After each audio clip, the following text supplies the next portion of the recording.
Hello and welcome to Secrets of Organ Playing podcast. This is a show dedicated to helping you become a better organist. We're your hosts, Vidas Pinkevičius. And Aušra Motuzaitė Pinkevičienė. We have over 25 years of experience of playing the organ. And we've been teaching thousands of organists online from 89 countries since 2011.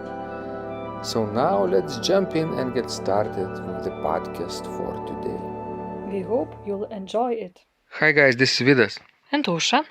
Let's start episode 601 of Secrets of Organ Playing podcast. This question was sent by Jeremy, and he is on the team who transcribes fingering and pedaling for us. So he writes, "Now that summer is here, I'm excited to get into one of the courses on Total Organist again. Maybe the Couperin Mass or improv mini course, either actually as I have just signed up for them." So, Aušra, Jeremy is transcribing fingering and pedaling for us, and in return he's getting access to Total Organist community. Very nice. And his dream is, of course, to spend the summer creatively and maybe challenge himself a little bit more and try to practice some Couperin and maybe improvisation from the mini course.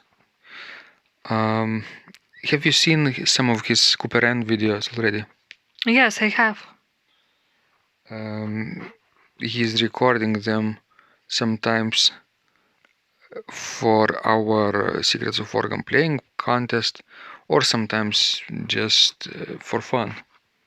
Yes, I think these are very handy pieces, by Couperin. Because you can play them as a set, but you can play, separate pieces. This is the Mass for convents. Yes, excellent. The Mass for parishes has pedal parts. So it's easier than to play Mass for convent. Yeah, Mass for convent is in G major and it doesn't have any pedals, and it isn't based on any pre-existing chorale melody.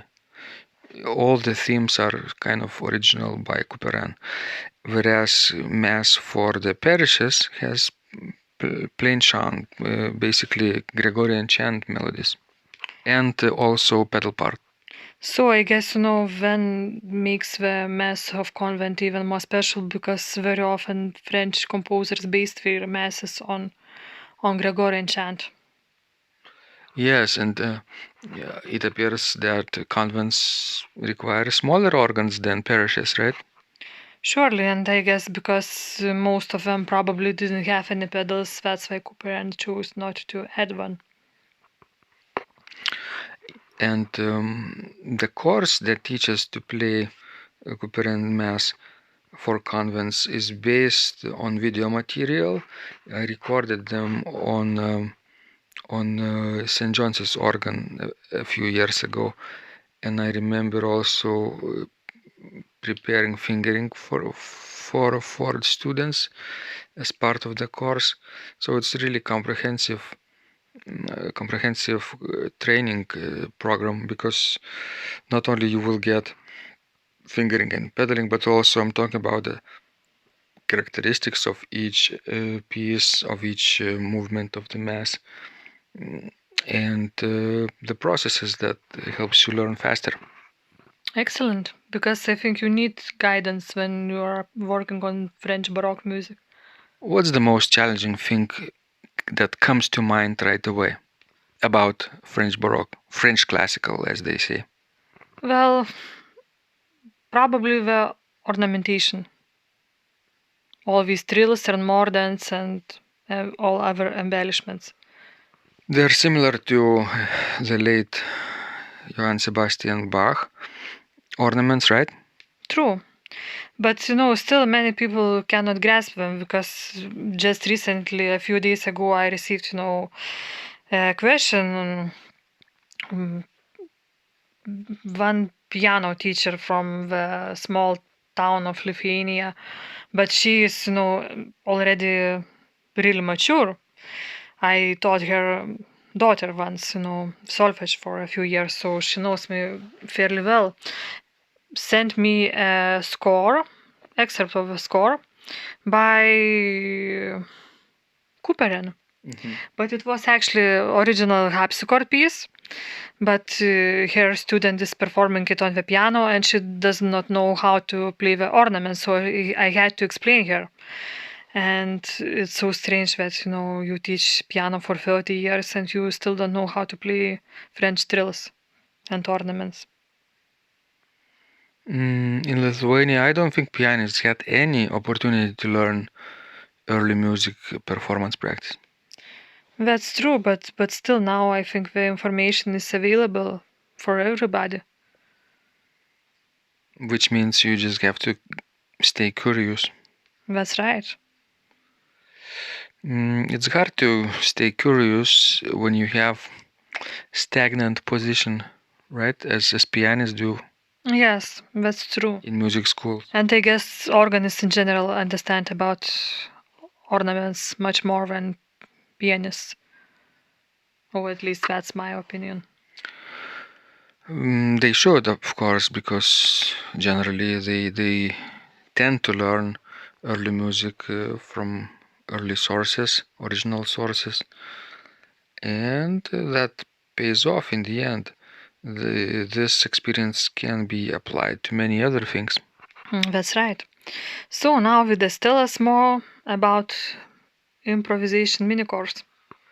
This mini course was based on my dissertation from University of Nebraska-Lincoln and serves as an introduction to the prelude improvisation formula. So everyone who is planning to take or taking prelude improvisation formula has to take keyboard improvisation mini course first. It's a free course, except it's like a first chapter of the bigger course, prelude improvisation formula. So people get acquainted to the basic ideas in this larger course, and they can master one particular figure that comprises one keyboard prelude by Johann Sebastian Bach from the keyboard notebook for Wilhelm Friedemann Bach, for his eldest son. Well, how advanced do you need to be in order to be able to take and to benefit from this course?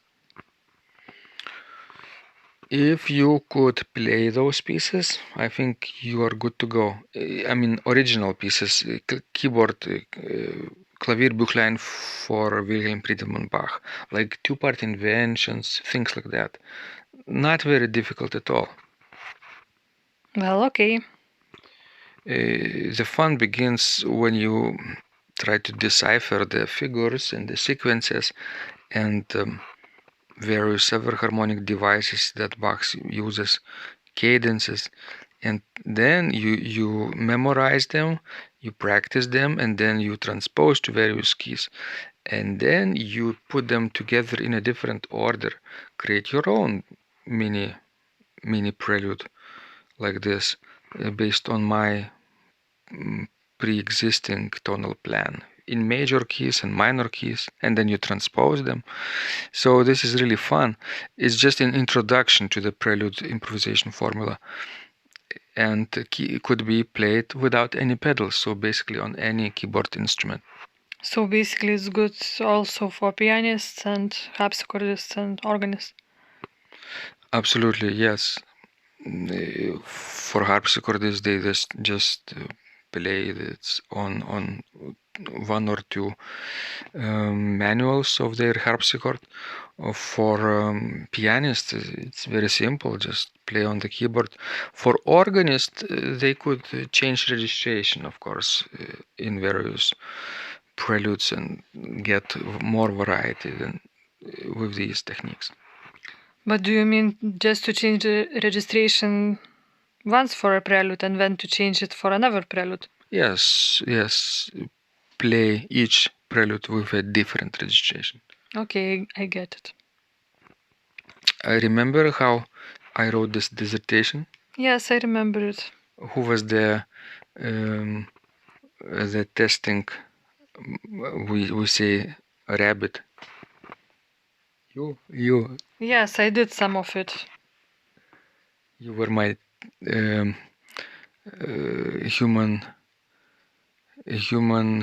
What is this word when doctors test on humans? I don't know. Human guinea pig. Yes. Yes. And was it painful? No, it wasn't. It was a little bit time consuming. What do you mean? Well, because I did not have much time at that time. I was working on my dissertation as well, so. Did I serve as your human mini pig? Not mini pig, but guinea pig for you? Well, no, because my dissertation wasn't so practical as yours. What was the topic? About Adam Gottlob Couperin and his organs. About basically organ construction and organ building. Yes, basically more on that side. Mm-hmm. Not so much connected with performance practice. Excellent. So guys, if you want to learn to improvise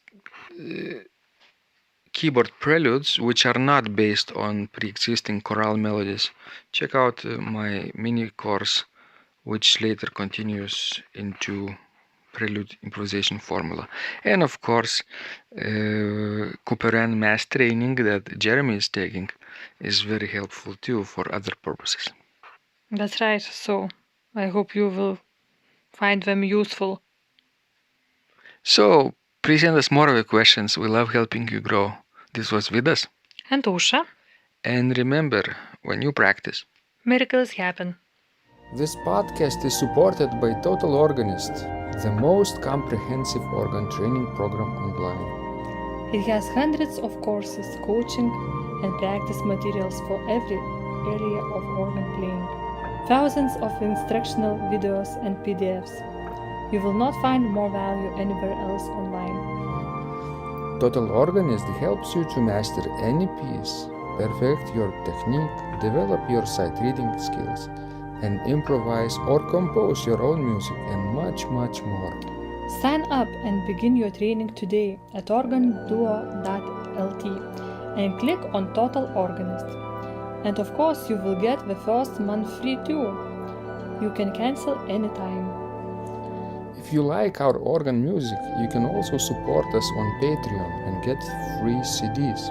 Find out more at patreon.com/secrets of organ playing.